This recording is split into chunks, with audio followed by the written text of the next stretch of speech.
So it's been a week pretty much since I last made my last video, and um, I pretty much had like my exam period at my university, which I'm studying fashion sustainability right now, and got really hectic, and I was feeling super fatigued and drained because I'd been putting so much of my work into my art. So I had a little bit of a rest period, and I'm still in that rest period. I held a circle the other night on the full moon. It was all about dark goddess worship, and I made the altar full of bones and plants and stones and leaves and blood, and it was really beautiful. And we all sat together and did some spell work and did some shamanic journeying. We journeyed to the dark goddess to kind of figure out if she had any messages for us, or to the dark goddess within us. And it was really beautiful and a transformative circle. I'd been feeling called to hold this circle for a few weeks because because it's winter here, it's Yuletide, and I felt within this darkness I needed to find out how to become, or how to be at peace with the darkness within myself. Yeah, and not to let the darkness get me down, but instead to find a way for it to light me up. And we also drew tarot cards, and I would like to share a tarot card that I pulled, which I think has become my newest affirmation. And it came in a time which I really needed this, in which I've been feeling a lot of self-doubt and confusion and pain and just a feeling of loss lately. And so this is what the tarot card is. It's the Legacy of Light. And I invite you, as you listen to this, to think about the messages that this brings forward for you and for who you want to become with your magic. You are called to bear light, to carry forward the legacy of spiritual lineage, of wisdom and deep service to the earth. You are part of that spiritual lineage, a belonging that extends through generations yet to come. Honor the importance of your task and realize that you are a light bearer, that you carry a legacy of consciousness and embodiment of light upon this earth to share for the betterment of future generations. May the ancestors of your lineage bless you with unconditional love and devotion as you carry the light forward now. Blessed be. And there's more on this tarot card, but I wanted to read that part because it really was like a message from spirit, a message from the divine to me, saying that like you're doing good work and you've so much more to bring, and don't doubt your power and your magic. And so I would invite you today to draw a tarot card and see what comes. I would also like to share some bits that I wrote for the Dark Goddess Circle, and I again invite you to maybe tonight light a candle, and if you want, whispered messages like this or this to the Dark Goddess or to yourself. Hear us, Mother, from down below. Day turns to night and life turns to death, and the Dark Mother teaches us to dance. Hecate, Demeter, Kali, we honor you. Nemesis, Morgan, Tiamat, we welcome you. Bringers of destruction, you who embody the crone, we honor you as the earth goes dark, as the world slowly dies. Hear us, Mother, from high above, we stand in your darkness and depths, with ancient rites and ancient blood to guide and guard the primal flood. From our wombs back down to you, with the full moon high above, screaming out your name, we call on you to guide and bless our charmed rites. As we sit in this space, sister to sister, mother to mother, daughter to daughter, like all women before us, we are bound to each other by silken ribbons of blood that flow into us and out of us. I ask you now to kiss each other on the cheek, to welcome each other into this circle, into this magic, and into your love. And then I wrote out a huge, big opening ceremony in which I greet the seasons, and I greet the gods of our area, and I greet the trees over the season, and I greet the full moon, and then I greet the directions, and then I open the circle. So it was a really beautiful ceremony, and I'm still sitting with it. I think that after you have a circle, after you have a big meditation, after you connect with the deity, there's still a period afterwards in which you're communicating and in which they're giving you messages and giving you guidance. And sometimes that's the most healing part. So I'm still sitting with her and seeing what she has to bring me.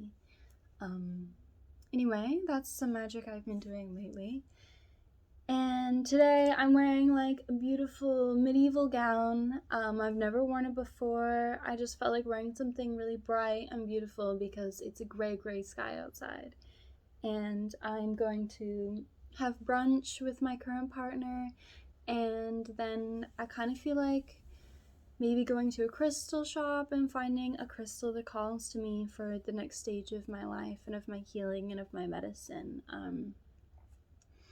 Since I'm on break from uni, I've been trying to really connect with this deeper part of myself and clean my altar space and fill it with more things that bring me love. And I recently got a whole little bouquet of flowers and put it on there.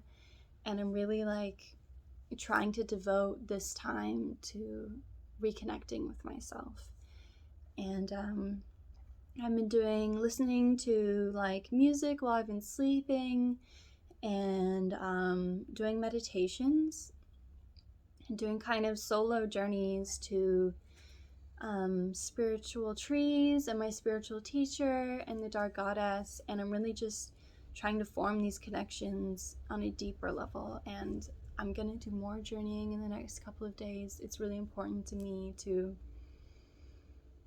build familiarity with these places so that I can return and heal and see what comes next in my life. Because this tarot card that I pulled the other day, the Bearer of Light one, was really important to me because I do feel a great call in this life to be a priestess and to hold knowledge and to hold healing for others and to share my wisdom and to build this like a sacred temple where anyone can come and worship the earth goddess or any god or goddess.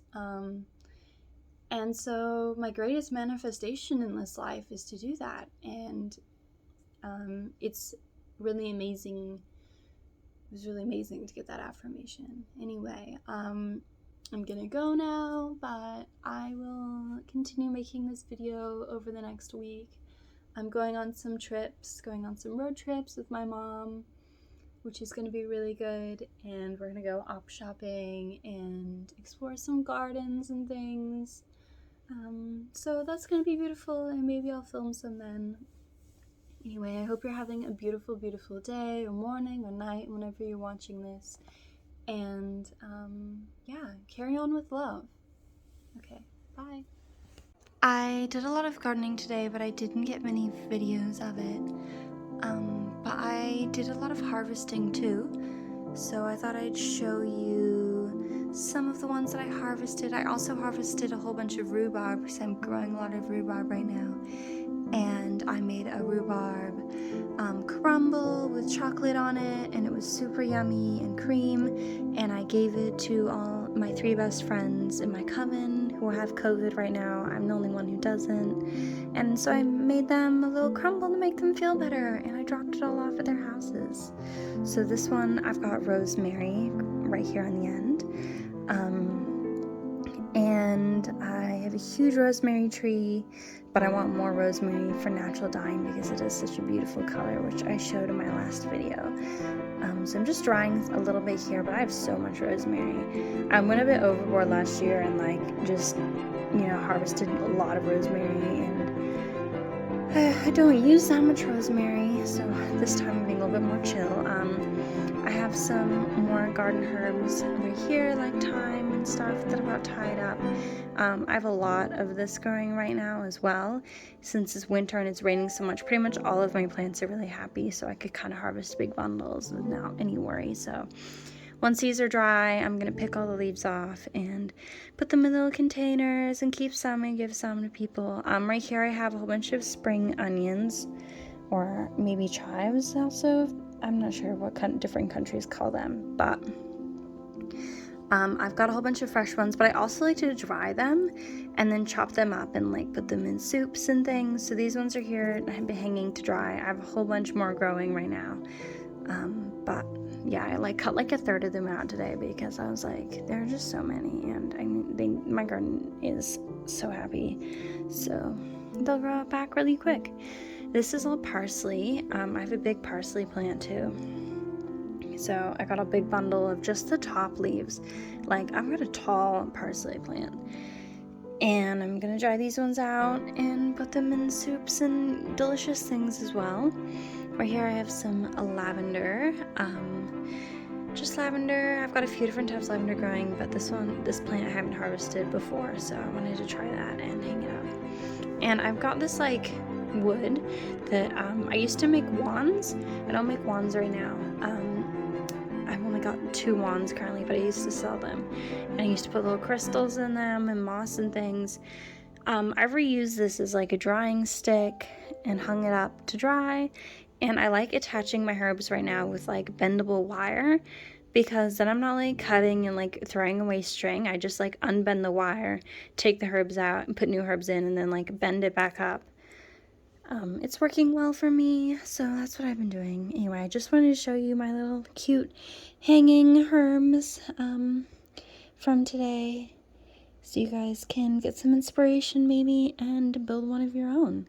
And even if you're not growing herbs, there are probably so many herbs growing in your like area that you don't even know about. Like right now I'm having a big problem with like mint growing, trying to take over my whole garden. So you know, there's probably lots of wild mint in your area too, so go foraging if you can't find anything. And yeah, my partner and I went to like the art gallery in New Zealand, like the big one in Auckland, and we were just walking through it and looking at all the art. I like to go there every once in a while, and they'd redone all of their exhibits. They were super pretty when we went. And I found this book in the bookshop and I really wanted it, but I couldn't really afford it. So my partner bought it for me, which is super beautiful, and it's called The Forager's Treasury, The Essential Guide to Finding and Using Wild Plants in Aotearoa, which is New Zealand, by Johanna Knox, and she's a Maori lady, which is good to have like the indigenous peoples of the land writing about the land, obviously. And it's actually super beautiful and super helpful, this book. It kind of goes into introductions and like ready to forage. But what I really love is that it'll tell me the plant, and then it'll have pictures of it. And a lot of the plants that I'm seeing pictures of in this book, I'm like, I have seen that plant everywhere. I've seen that plant everywhere, and it turns out it's edible. And I could have been picking it all along, like little weeds in the sidewalk and some trees and things like that. And this whole book is like full of beautiful pictures and like uses for them, like all the different dishes you can make and what they taste like. And it's like so interesting to know. Yeah, super beautiful. But it doesn't just have all of the plants, right? It has more than that. Let me just flick through this a bit. Flick through this, keep going. I'm just gonna go by chunk because one-handed. Yeah, seaweed. It had a whole section on seaweed, which I found really interesting. I would love to work with seaweed in the future. It also has like recipes. So let's just see.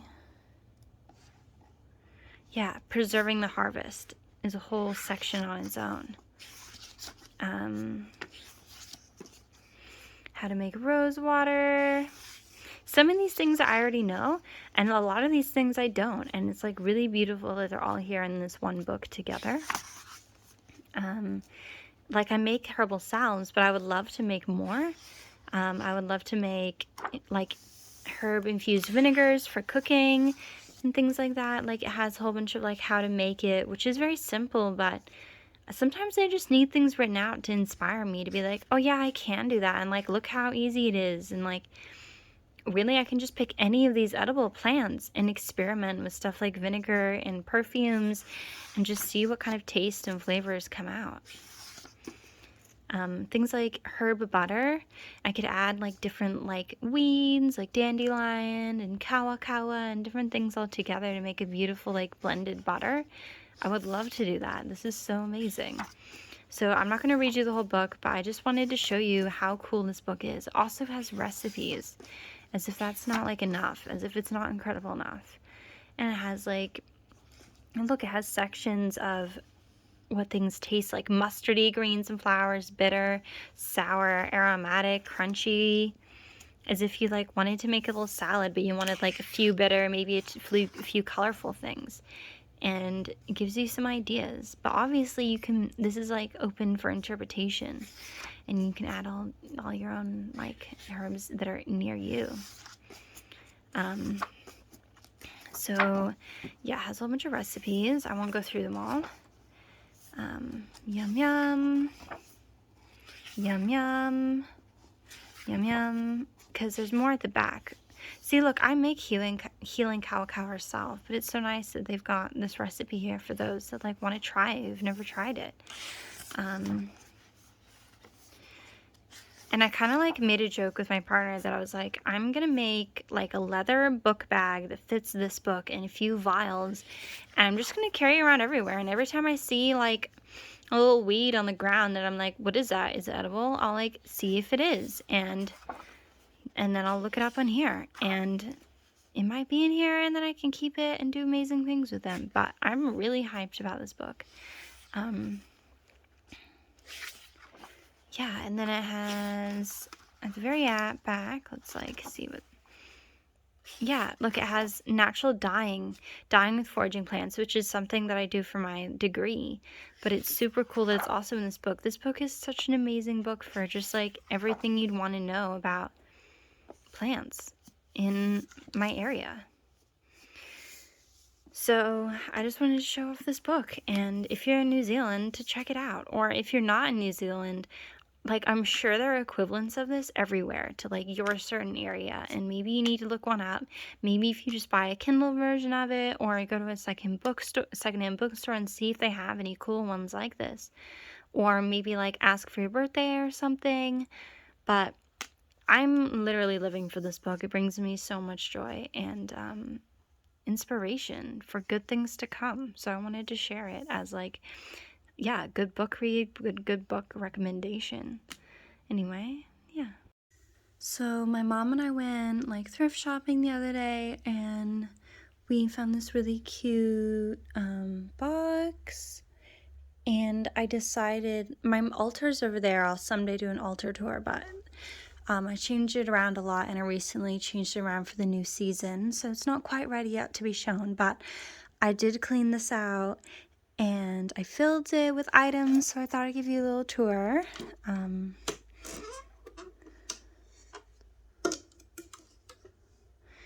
Up here we have a herbal salve, which I made, and this is a necklace that I made as well. It's really important to me. It's a star, and one time I was having a journey about my beginning, and I went up into a star and became this like celestial soul version of myself, which I've had like visions of quite a few times. So anyway, I'm a jewelry maker, so I made a pendant based on like that, an idea of when I was the star, I had like beams of light coming out of me from different areas. So anyway, it's a very important necklace. So it's up here at the top with this water crystal, which I found in New Zealand in a river. I also have some more kawa bombs back here, but I didn't make them. I've got 3, but they're there if I want them. But this one's the one I made. It's really beautiful. It's got like an orchid on the top, which is one of my favorite flowers. And then down here is kind of like my jewelry area. I have this necklace, which is like spring themed. It's got pinks and greens and white and gold. It's really beautiful. And then I've got,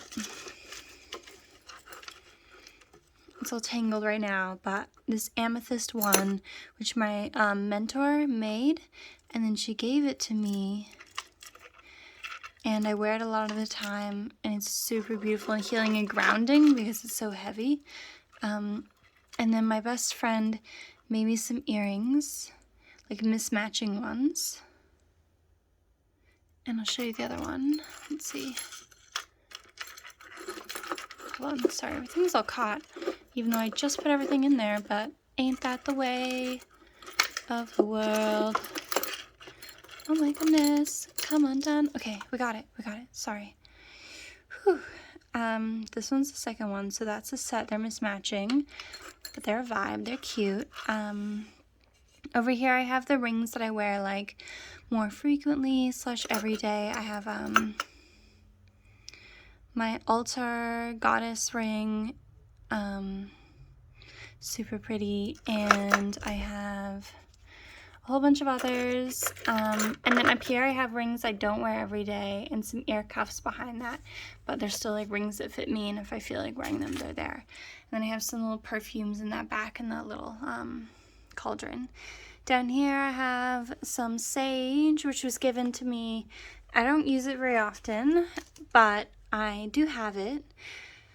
And I have a crystal, and this is all the jewelry I'm selling. And this pile right here, I'm slowly making more and more.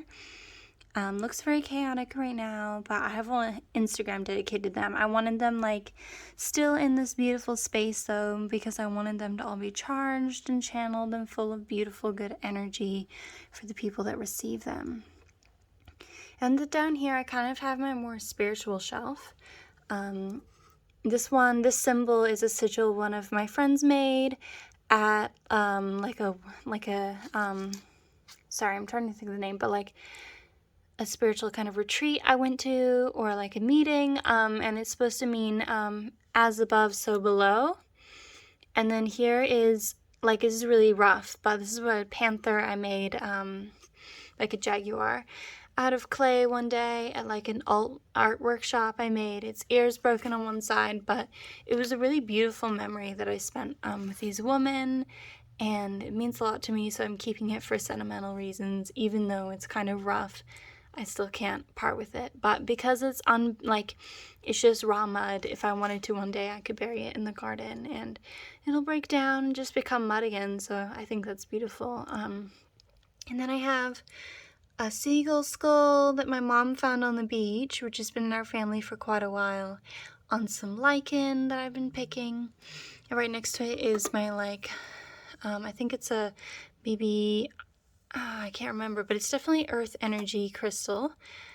It's really, really pretty in person. And it fits into this little like pentagram candle holder, so that's where I keep her. A lot of the time she's out on my altar, but it's good to move things around. And then behind in this little jar,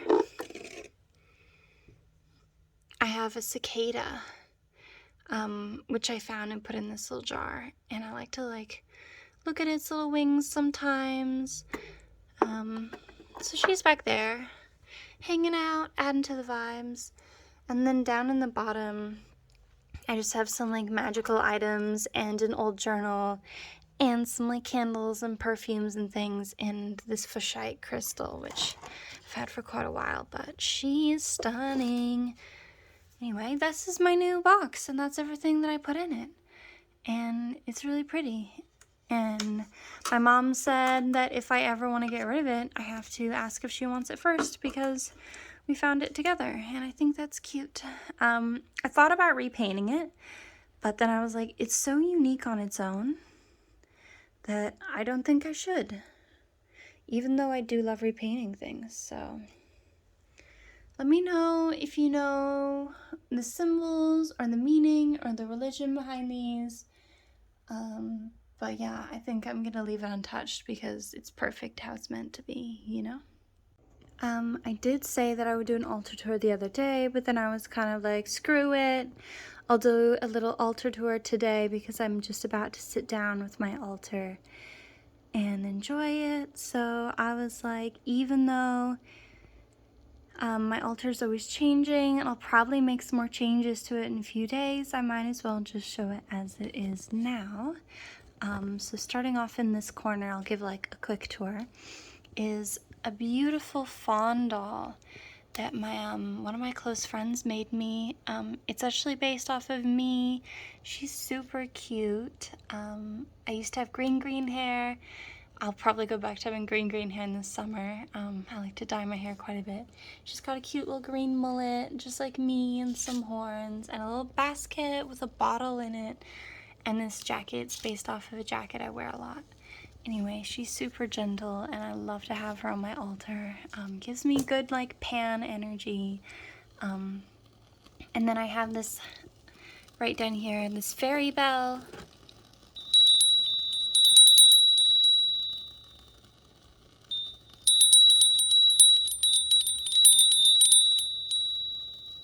Which I often ring when I can feel spirits are nearby and I want them to go away, or I need to cleanse my space. I do that.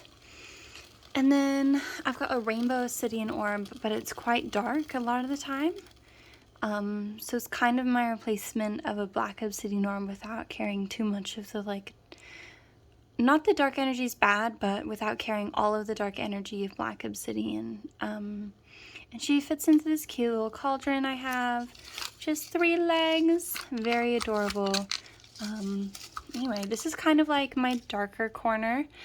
And she's in a crystal bowl. I often want to put water in this bowl and like use it in ceremonies, but it has a crack at the bottom and I don't want to make the crack any worse. So I just put eucalyptus leaves in here for like for the symbols and for their magic and the obsidian. And then right here I have this like bone that I found, and it's like dark in the inside, which is interesting. So I put it here to vibe with this obsidian. I just feel like they go together.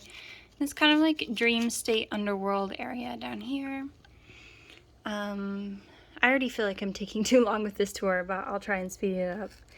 And then I have kind of like water energy crystals down here.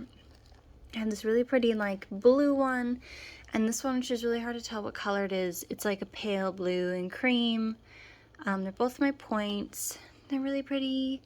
And this is a tektite orb, which means it comes from like meteorites, and it's extraterrestrial energy, which is super important to me because of my spirituality involves some extraterrestrial aspects, and so it's nice to have that like balanced and brought forth on my altar. And it fits into this cute wooden mushroom, well, I don't know what, knick-knack, let's just say. Sorry about the wax, but you know, that tends to happen. That's why this is here, to protect the wood underneath. And anyway, yeah, sorry about the unaesthetic wax. Got some candles up here. I have some guides here. And they're like shamanic guides who I often look at for guidance. And they're just there to like be spirits that are there and present in my life. And I've got a whole bunch of really warm energy crystals which I found around, and stones which I found around the area, and they're all pink, which kind of matches them because they're what's the word, like terracotta, so they're pink and white stones, which I think is beautiful, bringing a lot of warmth and energy and love into this space. And then down here, I got some candles and a crystal I got one time. A friend gave me at a festival, and it glows in the dark, which is super pretty. And my best friend has a matching one, so it's nice to have that present on my altar. And here's my shell. She's beautiful in the sunlight, like opalescent. I saw her at a market, and I had to get her. I couldn't put her down. I do love shiny things, but also I like the presence of the sea, and she's really feminine energy to me. There's lots of different types of feminine energy, but she's one type of feminine energy, like soft, dream-like feminine energy, so it's good to have a place for her, like lighting up and blessing my altar space. Up here I have this like cool, like I don't know, it's one piece of wood. It's a stick, but it's kind of 2 sticks. and I found it when I was working. I used to work kind of near the woods. I picked it up and I was like, this is coming home with me. It kind of looks like a giant tooth, like a mammoth tooth to me. Nobody else sees it, but I see it. I like that there's a little gap. And the inside you can't tell right now, but I've got a little bottle with a bee in it. Maybe I'll pull her out so we can see. If I can grab her without burning myself on my candle. Fire safety, y'all. Come. Yeah, this is my bee. I keep her in a jar. I found her on the ground when I was camping with my mom one time. Yeah, look at her. I like to have her so I can see her through the gap. But I recently moved things around, so everything's a little bit out of place. Anyway, up here I have, I'm not sure how to say it, but I'm going to say like Shiva Lingam stone or something like that. And they're oval shaped natural stones, which are river stones found in India. And this is in particular my womb stone. And it's my womb healing stone, and traditionally it's used for fertility. And this is a really important stone to me because I had just had a few tough years in my life, in my romance life, and I was getting to this real point of heartbreak of having hard things happen to me all the time. So I found the stone and I cast some love spells out into the world, but not love spells as in I'm attracting love, I'm attracting good energy, I'm attracting good things, I'm attracting self-love. And I did these spells and I had this stone and I slept with it for a few weeks. And this was at the same time pretty much that I was meeting my partner that I have now, who is also Indian, and this is an Indian stone, and it all just kind of feels like a beautiful full circle to me. I do sleep with it a lot of the time when I feel like I need womb connection or womb healing or fertility healing. And anyway, super powerful. I feel super, super blessed to have this in my life. I don't buy crystals a lot. It seems like I do, but I probably only get 1 or 2 a year. And this was one I got last year, and it's still really important to me, and I still use it all the time. So I'm very grateful for the stone. And she belongs up here, fitting into this little tree gap. I like things to fit and be interesting looking, carry cool vibes, so that's what she is. Down here I kind of have the center of my altar, and I have this coin. On one side says yes, and one side says no. And I'm really good at manifesting things, or I guess just working on things really hard, but mostly I do feel like I'm pretty good at manifesting things, and I feel like this coin is a really powerful manifestation tool. Having the symbol of yes on my altar, in the center of my altar, or near the center of my altar, is really important, I think. It just is yes, good things are coming. Yes, positive energy. Yes, my manifestations are coming. And I definitely wouldn't have it on the no side, you know? But I like to have it there. I like to have it manifesting for me. For me, it's just a good manifesting tool. And then up here, I have my earth crystal in a beautiful pawa shell, or abalone, as other countries call it. But in New Zealand, it's a pawa shell. And it's kind of hard to see the colors right now. See, but it's blue, like a navy blue, and it's got some bits of white, and it's got some bits of white and green over here, and it truly does look like an orb of the earth. I'll have to get a photo or another video of it in the daylight, but it's the earth for sure. It's an earth orb. When I saw it, I was like, I have to get it because it's the earth, and the biggest part of my magic is earth magic. And you know, all this energy that I raise with my magic, I like to send it back down to the earth to heal her, to let her use the energy as she needs, as she does. And that's a big part of my practice, is returning the energy that you raise in circles in your magic back down to the earth to charge the natural spirits of the earth, like fawns, or in New Zealand tani fawns, and just like giving them any more magic and power that they need. So very important, the earth is at the center of my altar. Right here I have a little rose, and I have some tree gums. I have 3 pieces of tree gum, which I burn occasionally.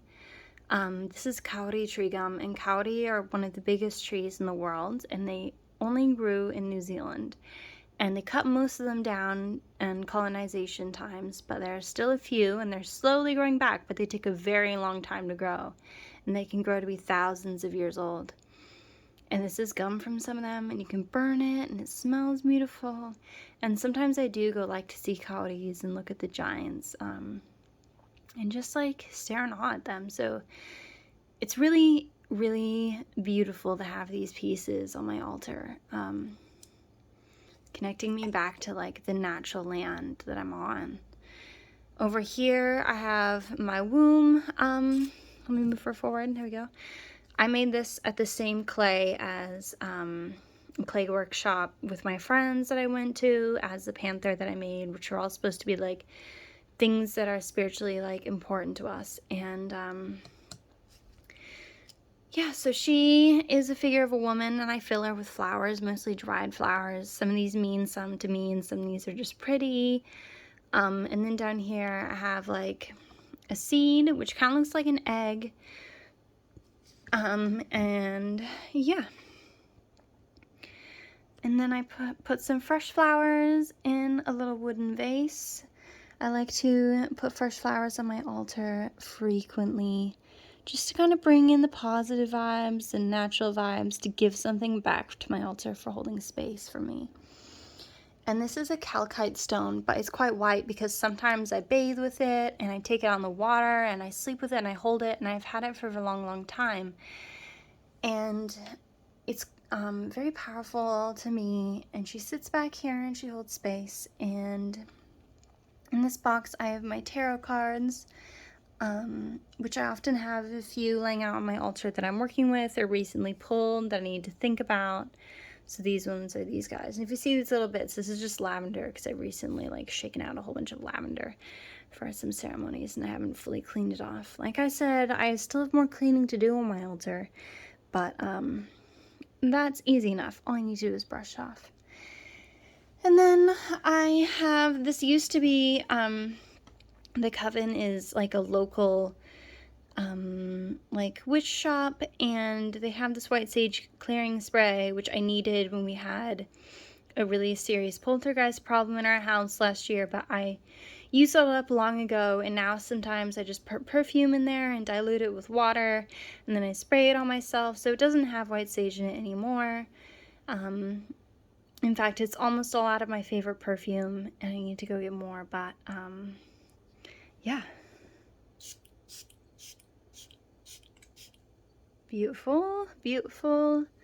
Yeah, and then over here, don't mind my candle, it's a beautiful beeswax candle. I have my rattle.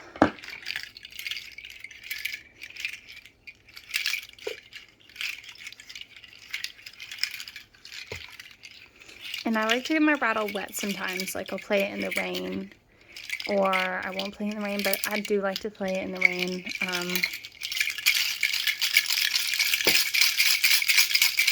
Or during ceremony. And a few of us will be playing rattles, or sometimes we feel called to just like make sounds to clear the space, or to announce your presence, or just to exist, to bring you back to the physical world. It's good to have a rattle around. So that's what this one's for. And yeah, up here I have my miscellaneous crystals and shells and things that I've found around. My rattle sits in there for now. Yeah, and then I have all my witchy books. Well, not all of them, but a lot of my witchy books down here, because I don't have a bookcase. Because I don't. What can I say? And down here are my 2 thick grimoires, which I'm filling with research, and my sewing like pile right next to it, which is like all the fabrics I have. And yeah, they're just full of all the research I have. I've tried to just put them in these big binders and not worry too much about them being beautiful, because I feel like that holds me back from just writing a whole bunch of stuff out. I do have like pretty journals that I keep, but these ones I'm like, I can sort and organize them easier this way. And I like to move them around in different sections, so this is just the easiest way I found. Yeah. And yeah, so this is my altar. I sit with her all the time. I have a beautiful like sheepskin rug underneath here. And a lot of the time when I just feel like I need to reconnect with myself, I get lost in just moving things around and cleaning it and putting fresh flowers and just organizing it differently and sitting with myself and being like, what's important to me right now? What do I need to like bring forth into my altar?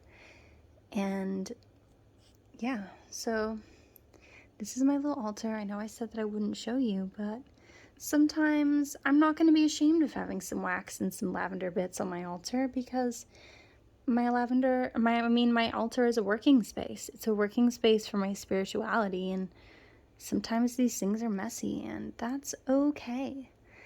Anyway, I am about to head off to bed, but just wanted to thank you for tuning in, and I'll film some more things soon. I thought a perfect way to end this video on theme was by showing you some of my drawings that I've done recently about magical creatures of New Zealand.